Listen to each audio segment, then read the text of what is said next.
रविंद्रनाथ टैगोर की ही कहानी है और ये इस कहानी का शीर्षक है पोस्ट मास्टर। कलकत्ता के लोग कलकत्ता से बाहर जाना नहीं चाहते हैं, उन्हें कलकत्ता बहुत अच्छा लगता है, बंगालियों का सबसे प्रिय शहर, और वैसे भी वो ऐतिहासिक धरोहरों को समेटे हुए, बहुत सारे कालखंडों को अपने आप में समेटे हुए वो शहर है। और ये वही की कहानी है, एकदम जो है कि यंग एकदम जवान आदमी है जिनका ना पोस्ट मास्टर में नौकरी हो जाता है, ठीक है। और वो जो नौकरी हो जाती है वो गांव में होती है, उस गांव का नाम है उल्लापुर। और वहाँ वो जो आदमी है, जो पोस्ट मास्टर साहब हैं, वो वहाँ पहुँचते हैं।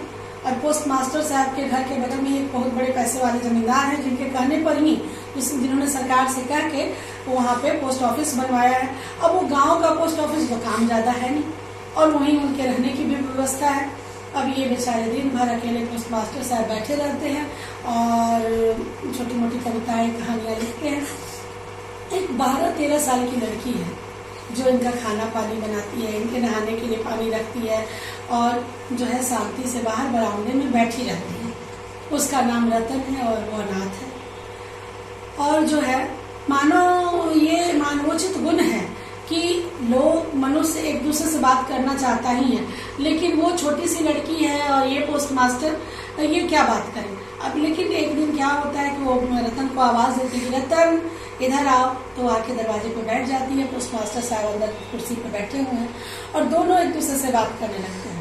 पोस्ट मास्टर साहब बताते हैं, मेरी माँ ऐसी है, मेरी बहन ऐसी है, मेरे भाई ऐसे हैं, और मुझे उनके बिना यहाँ मन नहीं लग रहा है और एकदम मुझे अच्छा नहीं लगता है। अच्छा रतन, तुम बताओ अपने माँ बाप के बारे में। तो रतन बोलती है कि मुझे अपनी माँ की याद बिल्कुल ही नहीं है, मुझे अपने पिता की थोड़ी बहुत याद है। मुझे पापा, मेरे जो पिता है वो मुझे बहुत प्यार करते थे, और मेरा एक छोटा भाई भी था, बस इतना ही याद है। बाकी सब लोग मुझे छोड़ के चले गए और अब मैं अनाथ हूँ। और इस तरह से दो लोग अलग अलग के लोग, एक अनाथ छोटी सी बच्ची है और एक जो है कि पोस्ट मास्टर साहब हैं जिनकी उम्र 25 साल है। धीरे धीरे दोनों के बीच में एक जो है आत्मीयता का संबंध बनता है। वो इन्हें भैया करके पुकारती हैं और बिल्कुल ही कभी भी बिना बुलाए रतन अंदर नहीं जाती है, उस कमरे के अंदर नहीं जाती है। एक कमरा है, एक छोटा सा बरामदा है, और उस बरामदे पे ही वो खाना बनाती है। और उनके लिए जो खाना बनाती है वो सवेरे रोटी और सब्जी बनाती है, उसी से दोनों का दोनों टाइम खाना चल जाता है। शाम में रोटी बना लेती है और एक टाइम सब्जी से ही दोनों 2 बार खा के रह जाते हैं। और इस तरह से दोनों में एक जो है आत्मीयता है। तो रोज़ इन लोगों की बात होती है, रोज़ इन दोनों अपना थोड़ा बहुत बात करते हैं, लेकिन फिर वो हमेशा यही होता है, वो शांति से बैठी रहती है बाहर बरामदे में। एक दिन वो पोस्ट मास्टर साहब का मन उब जाता है, रोज़ एक ही तरह, कोई है नहीं बोलने वाला, कोई बात करने वाला नहीं। तो एक दिन कहते हैं कि रतन अंदर आओ। तो रतन अंदर आती है, तो मैं तुमको ना पढ़ना लिखना सिखाऊंगा। तो पहले दिन वो आ सिखलाते हैं। रतन भी एक जो है कि वो भी पढ़ना चाहती है, वो भी पढ़ना शुरू कर देती है, स्लेट पे आ लिखना शुरू कर देती है। लेकिन 2-3 दिन बाद ही जो है पोस्ट मास्टर साहब बीमार पड़ जाते हैं। उस दिन जब रतन आती है उनके यहाँ काम करने, तो देख रही है कि भैया का कोई आवाज़ ही नहीं आ रहा है। तो बरामदे पे बैठी है, अपनी आदत के अनुसार कभी अंदर नहीं जाती है। अब जब उस दिन कोई कुछ बुलाहट अंदर से आ नहीं रही थी, तो वो अंदर झाँक के एक बार जाके नज़दीक देखती है, तो देखती है कि जो पोस्ट मास्टर साहब हैं वो सोए हुए हैं। तो लौटने लगती है थी। तो पोस्ट मास्टर साहब आवाज़ देती है कि रतन देखो तो एक बार, कि क्या मुझे बुखार है। तो सर पे हाथ रख के देखती है, तो उसे लगता है हाँ इनको तो काफ़ी बुखार है। तो जब आदमी बीमार होता है, रुग्ण अवस्था में होता है, और जब एकदम अकेलापन में होता है, तो उसको लगता है, उसको हमेशा जब इस तरह के समय में उसको अपनी माँ की, अपनी बहन की बहुत याद आती है। तो क्या होता है, अचानक से जब रतन उनका सर छूती है, देखती है कि इनको बहुत ज़्यादा बुखार है, वो दौड़ती हुई वैद्य के यहाँ चली जाती है। वो एक तरह से माँ का रूप ले लेती है, बड़ी बहन का तो रूप नहीं ले सकती, छोटी बहन का रूप ले लेती है और वैद्य के यहाँ चली जाती है, और वैद्य को बुला के ले आती है, दवा ले लेती है और इनका सेवा करती है। लेकिन वही है कि वो खाना पीना खिला दी, दवाई दे दी, और बाहर बरामदे पे बैठी रहती है जब तक कि बुलाया न जाए। तो इस बीच में क्या होता है कि धीरे धीरे 10-15 दिन बीत जाता है, और इस तरह से सेवा से पोस्ट मास्टर साहब ठीक हो जाते हैं। पोस्ट मास्टर साहब तब तक सरकार को चिट्ठी लिख के भेजते हैं कि भाई हमारा यहाँ पे ना बिल्कुल मन नहीं लग रहा है, और यहाँ पे मेरा स्वास्थ्य भी अच्छा नहीं है, मेरा यहाँ से स्थानांतरण कर दिया जाए, मैं अब यहाँ नहीं रहना चाहता हूँ। लेकिन सरकार की तरफ से कोई भी आंसर, कोई भी उत्तर नहीं आता है। तो फिर ये एक दिन रतन को बोलते हैं कि रतन अंदर आओ। तो ये सोचती है कि फिर मुझे भैया पढ़ाने के लिए बुला रहे हैं, लेकिन वहाँ पे कुछ और हो जाता है। रतन कहती है भैया क्या बात है? तो मैं कल जा रहा हूँ यहाँ से, मुझे स्थानांतरण नहीं मिला है, तो मैं यहाँ पे अपना जो है दे रहा हूँ क्या कि मुझे अब नौकरी करनी ही नहीं है, मैं नौकरी से ही क्या दे रहा हूँ, इस्तीफा दे रहा हूँ। ठीक है।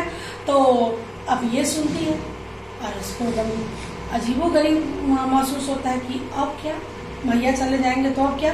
तो ये बाल सुलभ चंचलता में ये बोलती है, हालांकि ये कभी नहीं उससे कभी कुछ कहती थी।